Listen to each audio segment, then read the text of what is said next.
Welcome to My Favorite CX, a podcast that celebrates exceptional customer experiences. To listen to today's, please choose from one of the following options. Welcome to My Favorite Customer Experience. I'm Chris Holt from Holt CX Consultancy here in the UK, and we are going to talk about what we're seeing in the world of customer experience and people's favorite customer experiences. And to share his favorite customer experience today is James Diel from Capacity. James, welcome to the show. Thanks, Chris. It's great to be here. So if you don't know James, James is Chief Business Development Officer at Capacity, where he oversees sales and strategy and business development. Previously, James founded Textel and is also heavily involved in his local community for a number of causes. James, that's me trying to sum up what you do. Why don't you tell us who you are and what you do? Well, thanks, Chris.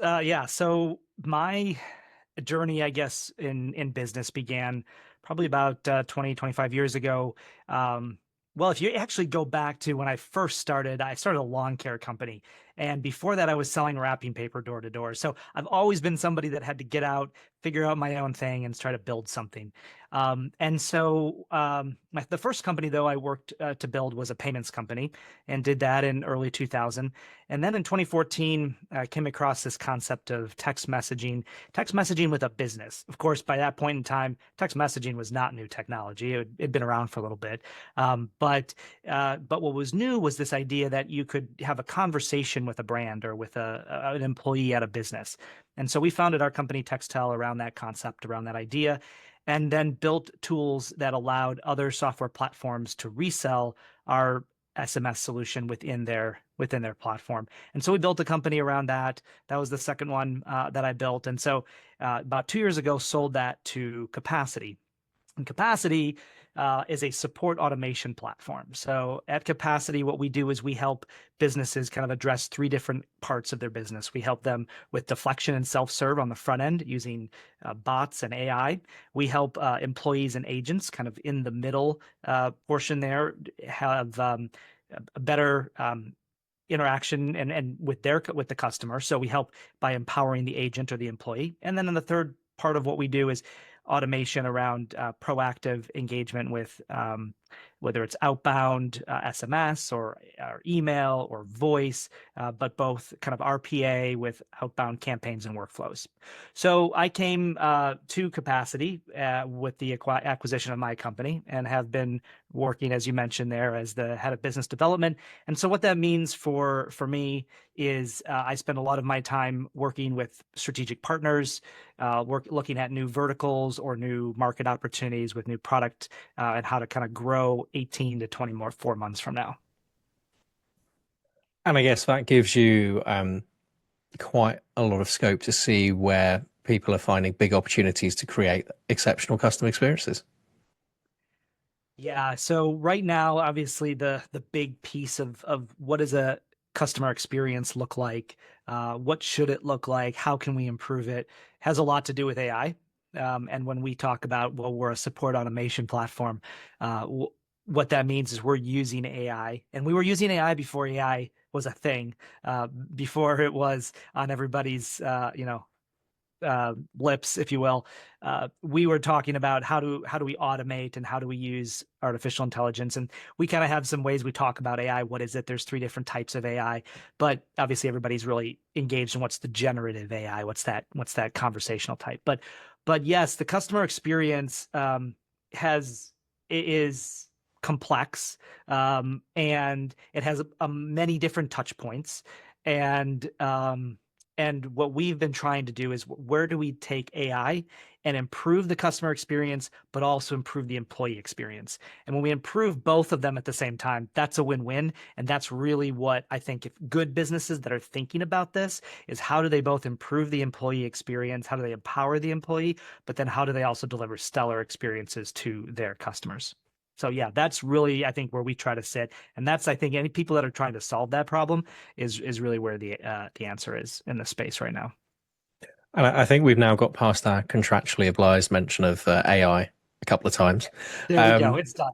And I think what you're saying there about solving the employee experience, everyone, especially in the first wave of looking at AI within CCAS was, oh, chatbot this, chatbot that.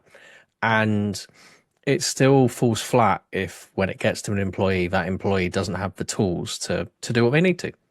Yep, absolutely. And what he said, that deflection is really important, but if you're not empowering the employee when it does escalate to that employee, because even in a good system, 10% of the time it does, and it could be 20, 30, or 40, or even 50% of the time, depending on what kind of deflection tools a brand might be using.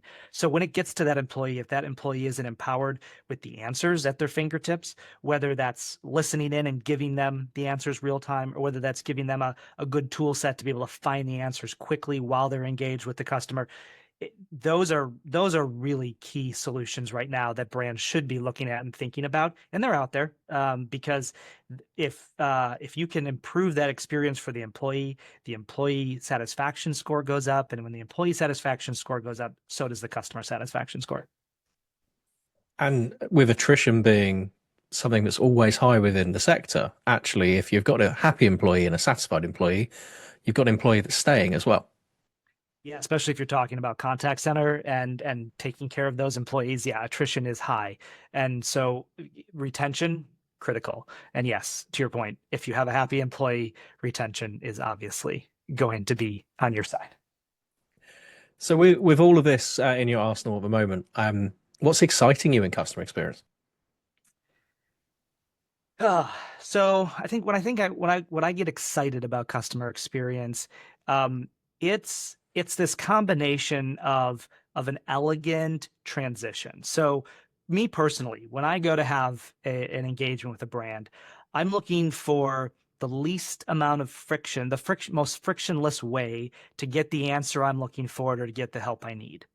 And I don't really care whether it's a bot on the other end of that chat or whether it's a person. If they're giving me the answers I need and I don't have to repeat myself and I don't have to, and so brands that are figuring that out through working with vendors, maybe such as Capacity or others, there's a lot of different players out there in the space. Brands that are figuring that out, I think that is going to be the ultimate kind of that's going to be the ultimate goal and the ultimate solution, if you will. Now, I'm going to take a break for there because I was jumbling my thoughts. Something popped up on my screen. So when you think about this idea of the streamlined customer experience, I think it's really critical to provide that escalation where you don't even know that it's happening in some cases, or where I can go from a chat or a voice call and seamlessly move to an agent when necessary without any interruption or friction on my part as the consumer. I think that's key, and I think that's the focus area. So it's that for the brand, it's providing the deflection, which is really important. But from the consumer standpoint, what's exciting to me is when I can go in whatever channel I choose and move to the answer that I need without any friction. Occasionally, as a consumer, I've experienced that, but it's still pretty rare. And I think that's what's exciting to me is solving that problem right there at that point. I think you make a great point. When I think about myself as a consumer, I don't care on the how. I really don't care how a company achieves it, as long as I can get the answers I need or transact as I need to done in a frictionless way. The moment I get, I'm going to chat, oh, have you gone to this channel instead? It's like, or can you, I had something with some software recently, like, oh, can you go back to the software and register some feedback? And I'm like, but I'm talking to you now, and I know you're a human because I've already gone past your bot. Mm-hmm. And it's like, I'm not going to do that. If you need me to do 3 steps, I'm giving up and I'm then going, marking in my calendar, when can I get rid of this software? You got it. Yeah, I totally agree. It's this is the real crux, I think, of solving this problem for in customer experience, and brands that figure out how to keep the customer engaged and keep them happy throughout that process, no matter what channel they come in on or what channel they transfer to. It's got to be smooth. It's got to be frictionless, because that's what it was when you would pick up the phone. I don't know, a couple years ago or 10 years ago, you'd pick up the phone, and if you didn't have to wait on hold, you were typically happy with the way your customer experience was, right? If you had to wait on hold for 15 minutes, that really pissed you off, and understandably so.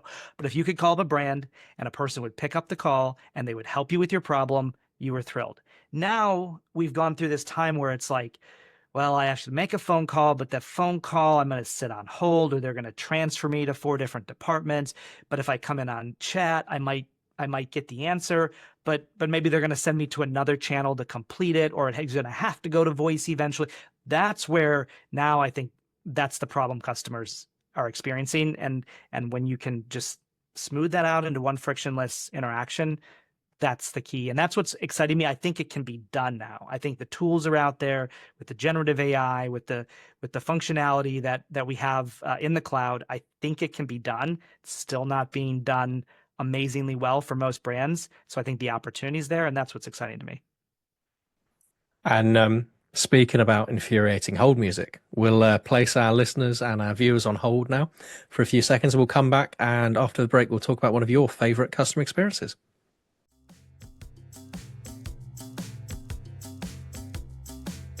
Your call is important to us.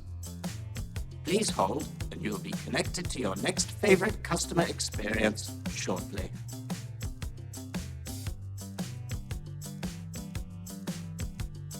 Welcome back to my favorite customer experience. I'm here with James Diel of Capacity. And James, before we recorded, you said you had a very interesting favorite customer experience. You weren't sure whether you wanted to share it, but why don't we see? Well, you're right. I did. And I will share it because it's a good one. And it's one that I just had recently. I'm sure I've had some other that could be ranked up in favorite, but this was recent. It was memorable. It was in that it was resolved in a very efficient, frictionless way, like we were just talking about. So I think I should call it out. However, it's a little bit, well, so the brand that we're talking about here is a brand called As We Move, and they sell men's underwear. And so I'd come across them, I think on Instagram, found the brand. It was looked like a comfortable brand of underwear. Sure enough, it is, turns out.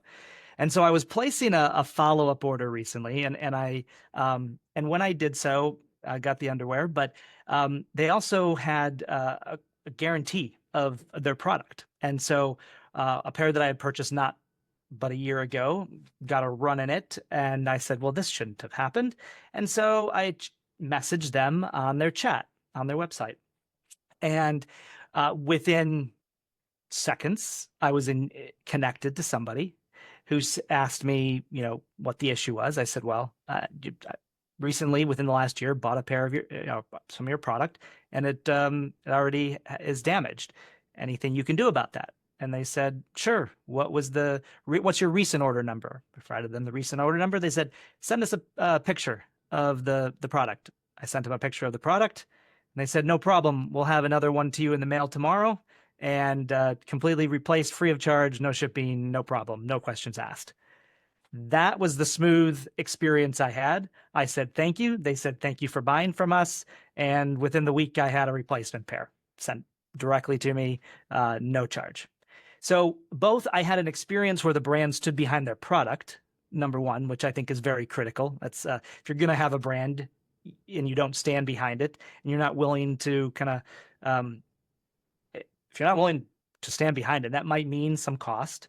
Then you shouldn't even be in business, in my opinion. But they were willing to stand behind their brand, and then they made it very easy for me to make that request. I mean, that could have been, I could have had that for 3 years. I could have, there could have been any number of reasons. They looked at the problem, they saw it, they didn't ask any questions, they fulfilled it. And now here I am talking about their brand on a podcast, because that was a very rewarding, smooth, frictionless customer experience. I think you've already been a returning customer once, but because of the way they've handled things, now it's a no-brainer for you. You'll be a customer again with another return order at some point. Absolutely. And I'm talking about it to people too. And I think if we break down that customer experience, so what channel did you get in contact with them on? On the web. And everything was just via that channel? Didn't have to go to WhatsApp or nope, SMS? It couldn't have been SMS for a picture, but... It could have been, well, in the UK, it could be. In the US, it could be SMS, or it could be MMS for a picture. But no, it was over their web chat, and it was a smooth transition all the way through. And it sounded like just everything was tied together. So they asked for an order number. So maybe if we're going to nitpick, they could have identified you ahead of time and seen that. But they got the information they needed, asked for it once, and dealt with it by the sounds of it. No repetition of story, no handing off to other people. Correct. It was all handled in that one stream, that one conversation stream. And to your point, I did think, oh yeah, I have to go find it. And this particular pair that I was, had the issue with was not part of the recent order, but they'd asked for a recent order number. So I gave them my most recent order number, explained to them that I'd had this pair for, less than a year. And at $40 a pair, they better do something with it, right? but they so they asked for that order number. Once it was provided, they asked for a picture, and then told me they were sending a new pair. And if we think about it from their employee experience, it sounds like their agents were just empowered to just get it done. What do you need to do to resolve? All right, well, we just replace. Agent empowerment, key piece of that, absolutely. And that is an important thing for brands to remember, that I think it's good for their agents, but it's also good for their brand when their agents are empowered to make customer decisions like that. And even if we look at it from a reputational perspective as well, you could have easily, if you didn't get the outcome you wanted, you found them on Instagram. You can mention them very easily on Instagram of, I'm not happy with this. I tried, I reached out, it was difficult. They didn't want to honor their guarantee. Actually, the cost of transacting and sending you out a new pair, okay, it was $40 to them, but it keeps you satisfied. It keeps you using the product. So it sounded like every box was ticked along the way, apart from the product going wrong in the first place. And if we accept that things go wrong occasionally, sure, it's how you put things right that counts.